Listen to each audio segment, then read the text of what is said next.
Olá, acredito que estamos ao vivo aqui para esse grande evento de metodologias ativas. É um prazer estar nessa tarde aqui com vocês. Vou acompanhar os colegas que aqui estão, professor Júlio, Francisco e Greiton, e espero que o nosso bate-papo seja muito proveitoso, né, nesse início de fim de semana de um feriado, que a gente possa, né, ter momentos de reflexão e trocar muitas ideias aqui. Boa tarde a todos. Sou Flávio Campos. Agradecer a toda a organização pelo convite de mediar aqui essa mesa. Fico feliz em poder contribuir com vocês. E sou pedagogo, né? Tenho trabalhado com educação básica já há muitos anos, experiência como diretor de escola na região do ABC em São Paulo, e desenvolvendo vários projetos desde 2003, 2004, voltado à computação física, à robótica, à engenharia para crianças, e é uma satisfação aqui da minha caminhada acadêmica poder ajudar esse bate-papo, tá bom? E a gente vai, né, iniciar. Vou pedir rapidamente para que os nossos participantes possam se apresentar, e aí eu vou então lançar algumas questões que foram levantadas pelo público e a gente vai debatendo, ok? Por favor, professor Júlio. Olá, boa tarde a todos. Flávio, muito obrigado. Professor Greiton, professor Francisco, tudo bom? Sejam muito bem-vindos. Muito obrigado pela oportunidade de estar aqui com vocês, a todos aí que estão nos assistindo. Bom, meu nome é Júlio César Passo, sou professor, mestre também em metodologias ativas de aprendizagem pela Unicamp, e com o início da pandemia, além de lecionar no ensino superior e pós-graduação, também atuo com a formação de professores que atuam, né, nos anos iniciais aí, para ajudá-los a aplicar tecnologias educacionais e metodologias ativas para o ensino básico. Estou aí nessa caminhada aí há um tempinho já, e sempre estudando, buscando o melhor para poder ajudar aí as nossas crianças também e a todos os professores aí. Muito obrigado pelo convite.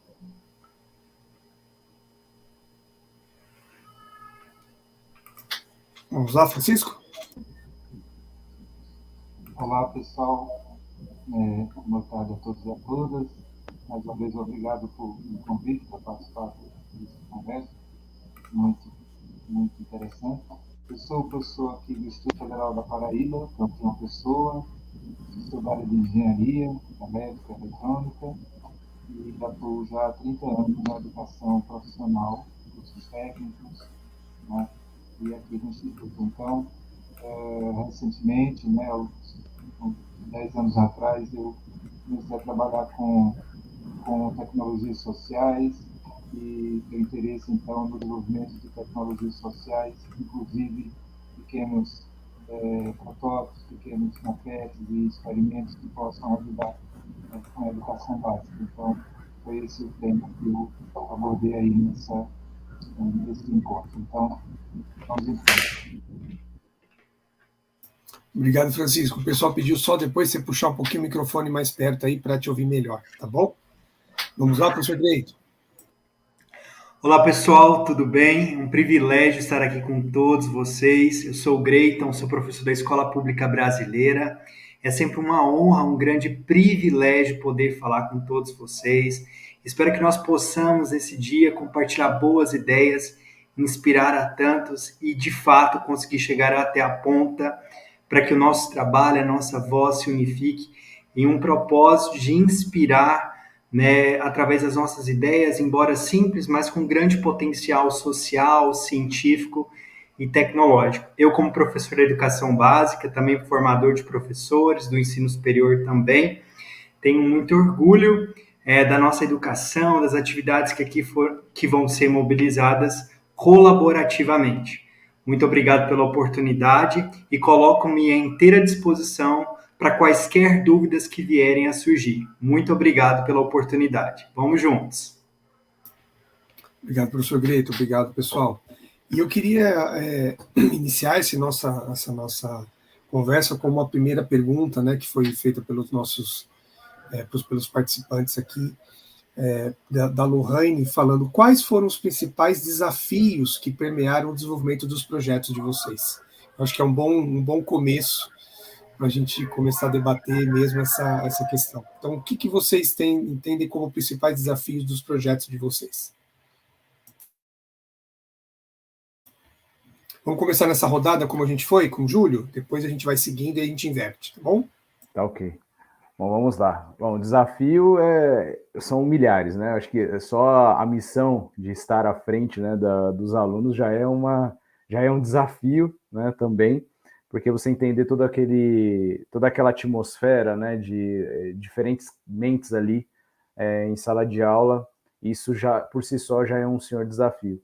E você colocando agora até potencializando isso com um momento pandêmico que nós temos, apesar dos projetos terem sido desenvolvidos antes disso, isso se torna ainda mais desafiante. E é claro que a gente tem também a questão aí do uso tecnológico, também fazer com que a gente entenda todas as dificuldades desses alunos é um desafio grande, né? Então, um dos maiores aí realmente foi dentro do projeto que foi desenvolvido ali que eu apresentei para vocês, foi realmente ter um momento com os alunos para poder colocar com eles, fazer com que eles entendessem os objetivos das metodologias ativas, tá?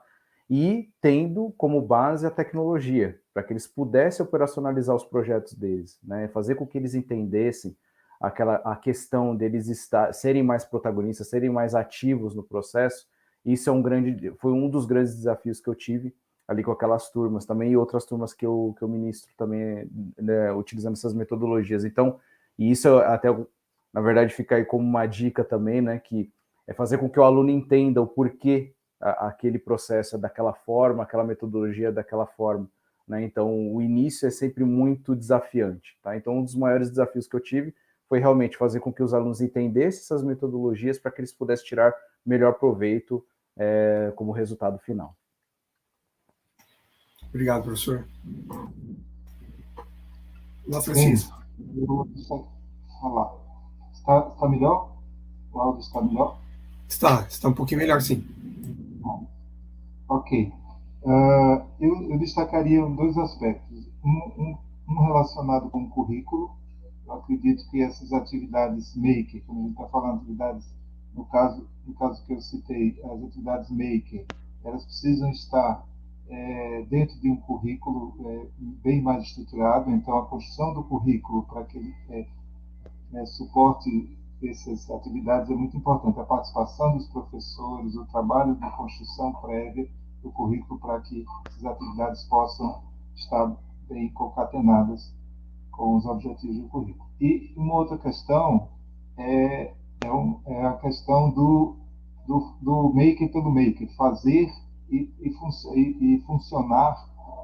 Não o que eu acredito que é importante é fazer com que os estudantes, os professores entendam que naquela atividade maker está o processo, o mais importante é o processo, não o resultado, se aquele equipamento, aquele dispositivo funcionou. Então, é isso que eu acho, precisa entender melhor a importância do processo educacional, né? O que é que está por trás da atividade maker, isso é fundamental. E muitas vezes a gente fica pensando só no resultado, se funcionou aquela peça, etc., se o robozinho andou e tal, mas toda a questão que está por trás é muito mais importante do processo em si. Perfeito, professor. Obrigado. Vamos lá, Gleito. As falas do professor Júlio e do professor Francisco, elas convergem mutuamente para os desafios que acabam aparecendo aqui, em especial na região de Goiás, onde a gente tem impactado algumas escolas públicas e hospitais públicos, né? Eu destacaria, em consonância com dois pontos que os professores já falaram.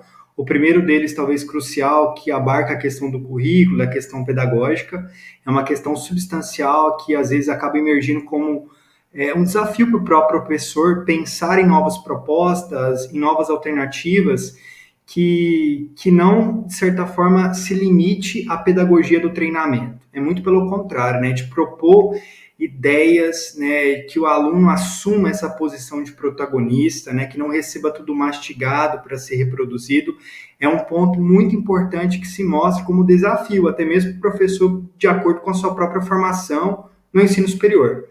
Outro ponto também que eu acho que é muito importante destacar, para além da questão pedagógica, didático-metodológica e até formativa, que se assenta como ponto nevrálgico aqui nessa tarde, é a questão financeira. Uma das questões que nós tivemos muito problemas para desenvolver e implementar o primeiro laboratório de aprendizagem criativa no estado de Goiás nas escolas públicas, em especial no Vila Galvão e Senador Canedo, para depois Ipameri, Goiânia, é que nós não tínhamos sequer um laboratório, uma sala para os alunos. Então, nós montamos o primeiro laboratório, que é totalmente diferente dessa questão de treinar com materiais de baixo custo. Sabe aqueles computadores de sucata branco? Foi aquilo que nós começamos. Ficamos 2 anos sem internet para desenvolver as invenções de jogos, dispositivos robóticos. Obviamente, isso também vai ao encontro, é consonante o que os professores falaram de avaliar o processo, né, dessas questões, tanto para a construção de um espaço adequado, quanto a construção de metodologias que, de fato, vai fazer o aluno pensar, aqui na nossa área em especial, pensar matematicamente, levantar hipóteses, saber refutá-las quanto necessário. Estendendo para o terceiro tópico, talvez não menos importante, que a gente tem muito desafio também, que é uma perspectiva muito forte do nosso projeto, que é a ciência, os aspectos científicos. Porque os alunos, eles não são estimulados a criar, como os professores falaram, coisas por coisas, tem um propósito. O nosso trabalho, por exemplo, incentiva essa moçada a pensar, a construir materiais, dispositivos robóticos, sensores, eletrônicos para um tratamento de uma doença muito séria, que é o Parkinson. Então, enquanto os alunos eles se postam como cientista, com método científico de testar, de verificar, os alunos eles não fazem prova, eles publicam artigos científicos, participam de eventos. Nós estamos falando de uma escola pública, escola municipal e uma escola federal, nas quais eu atuo. Então, são desafios constantes e, obviamente, eles também foram de forma verticalizada, intensificado, ou talvez potencializado pelas questões pandêmicas, né, que nós tivemos aí, que acaba dificultando um pouco mais o trabalho. Embora os desafios eles sejam constantes, né, a gente sempre tenta articular com vários profissionais para que a gente possa resolver cada um deles. É isso, basicamente. Obrigado. Legal, Grito, obrigado. Eu vou aproveitar aqui com uma segunda questão, e é sempre importante, né, do que vocês têm falado nessa primeira conversa, né, que realmente a gente tem aí tantos aspectos a serem levados, né, em consideração, o próprio currículo, aspecto da tecnologia, né, com uma condição de tecnologias caras ou aquelas mais, né, com acessos mais fáceis, até por conta de toda a realidade que a gente vive na educação do nosso país, né. Agora, eu queria aproveitar que a gente pode iniciar o Greyton falou agora, a gente podia iniciar contigo mesmo, Greyton, aí a gente volta com o Francisco e com o Júlio, depois começamos com o Francisco também. Tem uma pergunta da Simone, e aqui no chat também chegaram a perguntar, falaram rapidamente, né, sobre o seu projeto, Greyton, em relação à tecnologia de baixo custo. A pergunta aqui da Simone sobre o impacto social e os contextos sociais são fatos que auxiliam no processo de aprendizagem e nas metodologias ativas. Então, qual é essa relação desse impacto social, né, e dos contextos diferentes dentro dos projetos que vocês estão vivenciando? E se vocês puderem, logicamente, falar um pouquinho dessa relação de alta tecnologia e tecnologias de baixo custo, né, seria bacana. Vamos começar por você, Greyton, depois a gente vem. Claro. O inverso aqui vai passando por todos. Primeiramente, quero agradecer a pergunta, eu acho que ela é fundante, né, principalmente no contexto, né, do nosso país. A questão de trabalhar com tecnologia de baixo custo, elas remontam primeiro por 2 casos. Nossa realidade de escolas públicas, né, e também o que a gente pode fazer com o menor custo possível para impactar o maior número de pessoas. Respondendo a pergunta de forma bem direta, sim, é possível, sim, a gente trabalhar com metodologias ativas, dar mais sentido e contexto para aquilo que se faz em sala de aula com as construções de baixo custo. No meu caso, assim como no caso dos demais professores, a gente busca dar sentido e contexto para aquilo que a gente está produzindo, não simplesmente construir de uma forma aligeirada, uma forma estanque de significados. Muito pelo contrário, né? Quando a gente coloca uma roda de uma bicicleta, pallets, parafusos, sensores, placas, Arduino, Microbit, ou até mesmo Make, que são placas mais tranquilas para serem tranquilas, é sempre em aspas, né? Porque a trivialidade é sempre uma questão subjetiva. Então a gente busca inverter esse processo da matemática em especial de definição, exemplo e exercícios, lista de exercícios. As nossas pesquisas no campo científico mesmo têm apontado que quando os alunos têm a chance de explorar o que estão fazendo, compreender, debater uns com os outros, e o professor mediar esses conflitos, até mesmo essas dúvidas, né, porque o erro ele acaba surgindo como aliado, um grande potencial do processo, a gente começa a dar mais sentido para os conceitos curriculares da educação básica, mas que não se limita para uma prova escalonável no final do mês, né? Então os alunos eles assumem uma consciência de uma justiça social que eu estou produzindo hoje em sala de aula, além de aprender, né, de entender que eu sou capaz de aprender matemática, ter a minha voz e as minhas criações respeitadas, incentivadas e mobilizadas, eu também estou criando coisas úteis, científicas, que beneficiam pessoas. O nosso projeto é o Parkinson, mas pode ser talvez um projeto que vai surgir como a depressão, voltada para contra o tratamento, em especial para o tratamento de câncer e tantos outros. A gente não pode silenciar nossos alunos para reproduzir questões do século XIX. A escola não é mais para isso, né? A escola não é para repetir informações que já estão em todos os lugares. Nós precisamos encorajar, nutrir, encorajar de forma bem geral mesmo, até repito essa palavra, que os nossos alunos aprendam esses conceitos, compreendam e através dele possa impactar e transformar a própria sociedade, que aí vem pelos impactos sociais. Eu até convido a ver algum dos artigos nossos sobre essas questões, mais voltado para o científico, como que a gente faz, talvez possa ajudar um pouquinho mais a entender essas questões com mais clareza. Obrigado, Flávio. Obrigado, colegas. Valeu, obrigado. Francisco? E esse impacto social e esse contexto, como você vê isso aí? Então, essa questão dos materiais de baixo custo e da autenticidade dos experimentos, né, do que a gente faz, é muito importante na nossa proposta, né, como o Greito falou também. Eu tenho aqui, por exemplo, uma garrafa, um dos experimentos que foram demonstrados no vídeo, que é duas garrafas PET.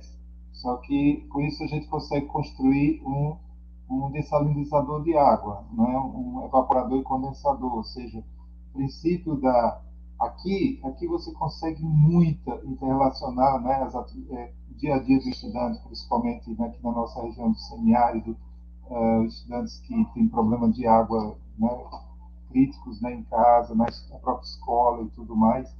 Então a gente exatamente mostrando que nós usamos esses materiais de baixo custo, conseguimos construir experimentos, desmistificar aquela ideia do professor de ciência só se faz no laboratório de ciências.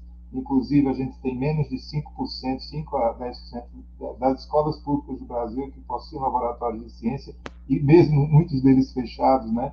Então, a gente precisa expandir esse conceito de ciência para o dia a dia, tanto na escola quanto na casa deles. Eles podem reproduzir esses experimentos com as famílias, né? Então, é isso. Todo o nosso trabalho em cima de tecnologias sociais de baixo custo conectadas com ciência e tecnologia. É isso.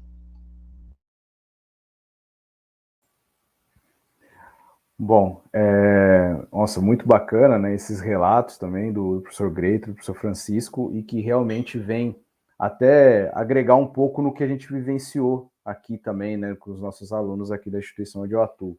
E uma coisa que chama a atenção, principalmente durante esses projetos relatados aí durante a minha fala, foi a acessibilidade, realmente você disponibilizar uma tecnologia que o aluno ele já tem, por exemplo, no bolso, por exemplo, o aluno que, no caso ali, dentro do contexto que eu apresentei, que foi de ensino superior, todo aluno hoje, até os pequenininhos, se a gente bobear, né, já estão com o celular na mão também, né, os famosos nativos digitais. E esses alunos eles já tinham uma conta de Gmail gratuita, e isso fez com que tivesse uma acessibilidade às ferramentas que já estavam ali naqueles smartphones, e na pior das hipóteses a gente tinha também, no caso, um laboratório de informática para que eles pudessem desenvolver os projetos. Mas a acessibilidade com relação à tecnologia foi uma coisa que foi bastante notória dentro desse processo da criação dos projetos, tá? E pegando as falas dos professores Greito e Francisco também, essa coisa do contexto e do impacto social que tem esses projetos, independente do nível ali, foi uma coisa bastante significativa dentro dos projetos aqui, igual eu tive o privilégio de mediar. Né? Os alunos eles utilizaram o estilo startup de empreendedorismo, que é a coisa mais simples que tem, utilizando metodologias ativas de aprendizagem como aprendizagem baseada em projetos, design thinking, né? E com isso eles se tornaram protagonistas na construção desses projetos. E só para vocês terem ideia do impacto social que teve isso e de quanto eles se tornaram orgulhosos desse projeto, foi um projeto que a gente fez até vamos dizer, uma competição entre os grupos, né, dos alunos, cada grupo era uma startup, fizemos uma competição e o projeto que ganhou, todos projetos maravilhosos, mas o projeto que ganhou foi um aplicativo desenvolvido por um deles que na verdade, cuidava de pessoas com depressão profunda e com tendência ao suicídio. Então, foi um projeto maravilhoso e que até a prefeitura da cidade aqui se interessou pelo projeto em fazer a mentoria desses alunos para que eles pudessem colocar até isso no mercado. E o que é bacana, muitos desses alunos que faziam parte desse grupo que desenvolveu esse aplicativo para poder cuidar de pessoas com essa situação, vivenciavam na pele. Alguns deles tinham esse problema da depressão e até na família. Então, a validação desse projeto foi muito bacana porque eles mesmos tinham essa dor também e as pessoas com que eles conversaram também realmente gerou um impacto social muito grande, né? Um projeto de impacto significativo. Tá? Então, muito bacana levar esse contexto e trazer algo significativo para que os alunos, protagonistas do processo, possam gerar projetos que podem ajudar a sociedade. Legal, Júlio, obrigado a vocês três. Realmente né, uma educação em prol mão na massa, né, que eu sempre brinco assim, né, que a educação de você poder mexer com as mãos, né, ou fazer coisas práticas, seja ela digital ou física, ela é muito antiga, né? A gente já faz muita coisa há muito tempo, mas eu entendo que a gente está vivendo um boom de tecnologia que tem amplificado esse processo de olhar para a educação de uma maneira, como o Gleiton até comentou, que a gente precisa partir para o que tem significado e tudo mais, né?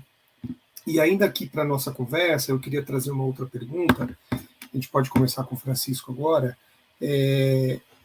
sobre essa coisa, né, a Patrícia Ribeiro citou aqui algo interessante, que é de que maneira com que a gente está transformando as práticas pedagógicas de sala de aula para uma educação mais emancipadora, né, e de mão na massa mesmo, dentro de um contexto que ele ainda é tradicional. Eu não gosto de usar muito a palavra tradicional, porque se uma escola nasce inovadora, a tradição dela é inovação. Então eu não gosto muito da palavra tradição, mas por falta de outra, a gente usa a palavra tradicional para relacionar aquela escola, como o Gleiton comentou, da informação, né?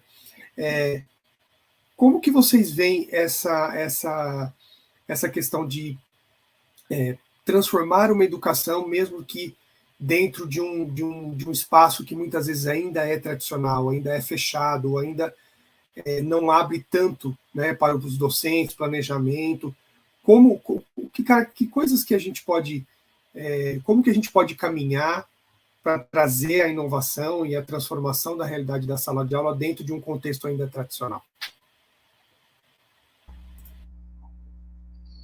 Bem, são muitos os desafios, né, Flávio? Eu realmente eu entendo, colegas. Eu acho o seguinte: na minha principal questão é tempo e oportunidade para que os professores interajam mais, conversem mais, tomem mais cafezinho juntos numa sala, uma sala de professores que realmente permita, viabilize essa interação, discussão sobre novas práticas escolares, para que a gente não fique com essas experiências isoladas, para que isso comece a internalizar no currículo, que isso, de fato, essas práticas, de fato, sejam incorporadas no novo currículo. Então, eu acho que a gente precisa de mais tempo de conversa juntos, de colaboração, de coparticipação. Eu acho que esse é crítico. A gente fica na escola que é por hora, então o professor vai lá dar sua caixinha e vai embora e não conversa, não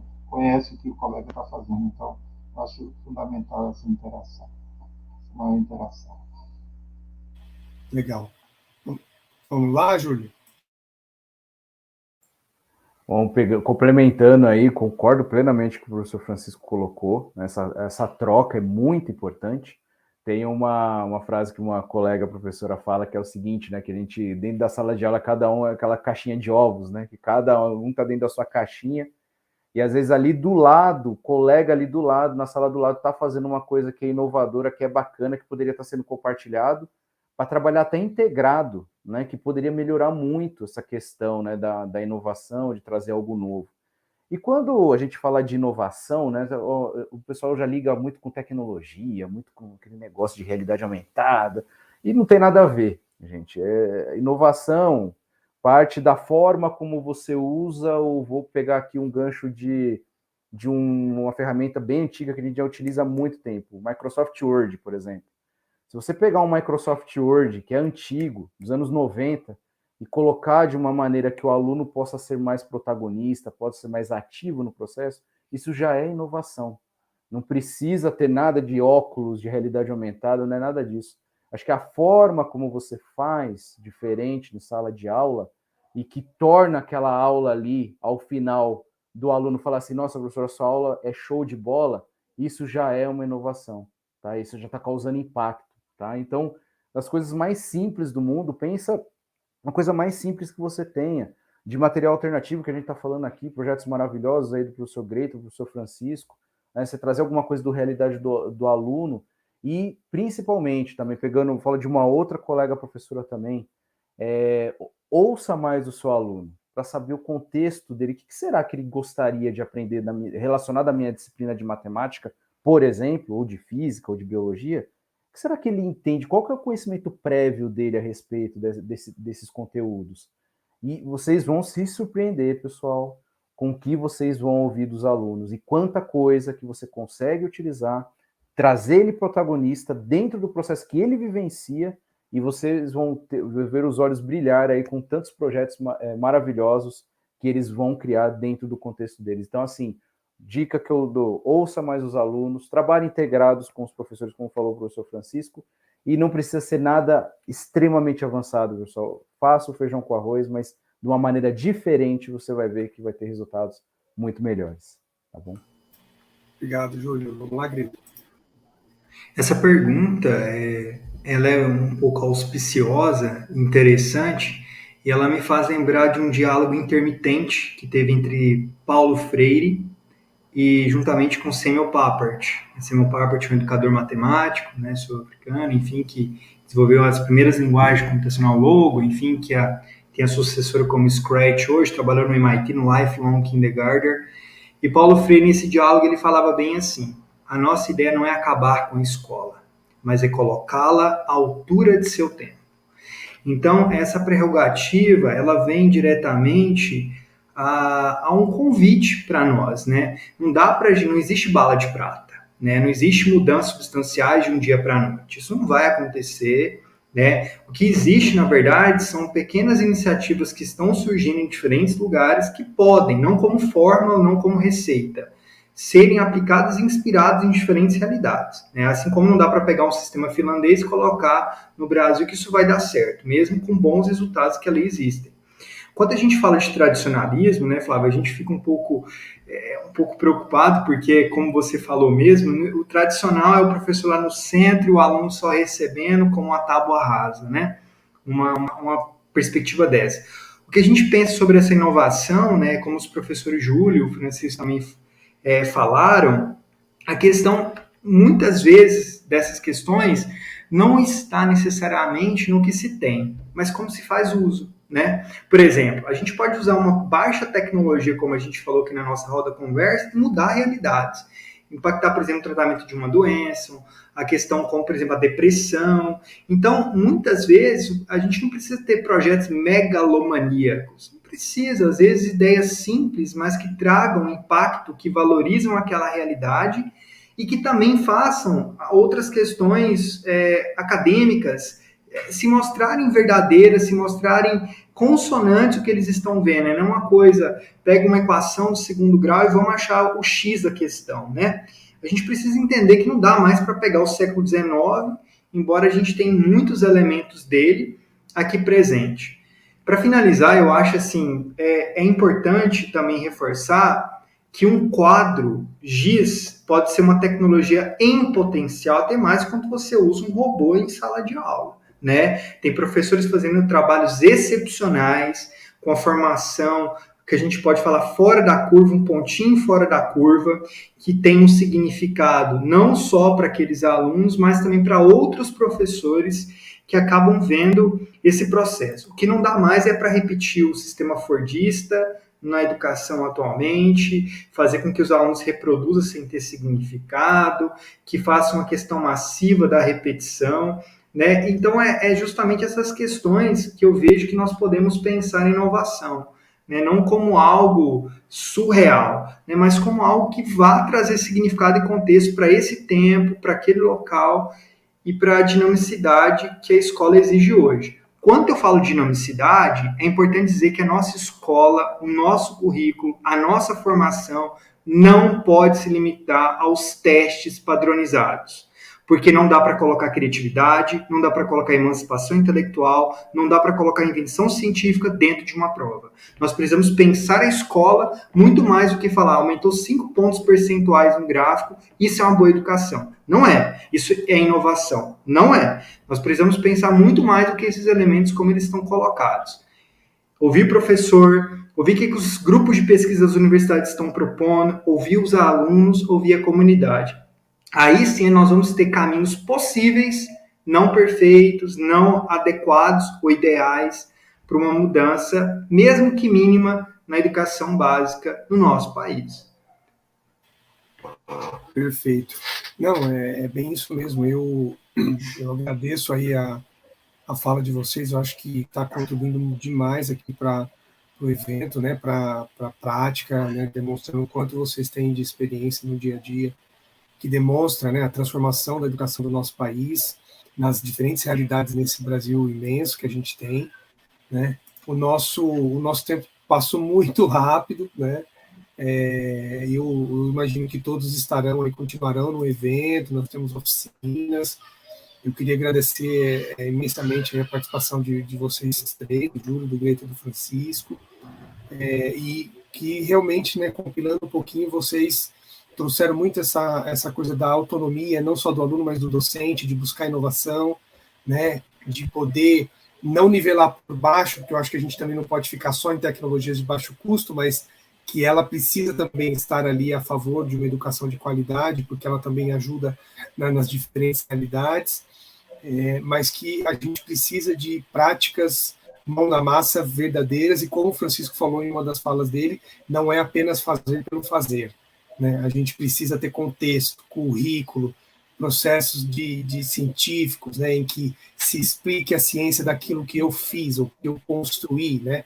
Que eu construí um dispositivo, como o Greiton falou, né, nos projetos que vocês têm, mas que eu entenda a ciência que está dentro, que está envolvida naquele objeto que a gente tem ali na mão, né? Então, a gente tem muitas perguntas, mas o nosso tempo aqui se esgotou. Eu queria agradecer mais uma vez aos professores, a organização por poder mediar com vocês, né, aprender um pouquinho com vocês também, e é sempre bom a gente ver que o país está em boas mãos, a gente está conseguindo caminhar, apesar de todas as dificuldades, e a gente espera que ao longo, né, desses anos e anos afins que vamos ter pela frente, a tecnologia, aos bons projetos, né, os planejamentos. Alguém falou aqui no chat sobre o planejamento do plano político-pedagógico, ou seja, o quanto essa questão pedagógica, da importância do docente, né, o docente também é relevante, não é só o aluno, né, o protagonista não é só o aluno, mas é o professor, é o diretor, é o coordenador, é todas as pessoas que atuam na escola todos os dias, todos têm o seu protagonismo naquilo que lhe cabe, né? E a gente tem que lutar realmente por uma educação de qualidade, pública, privada, seja qual for, a educação precisa avançar como a gente tem feito, tá bom?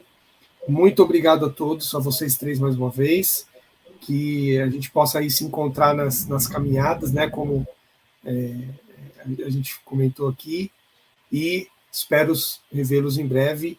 Um abraço a todos que nos acompanharam aqui também. Grande abraço. Até mais. Tudo bom.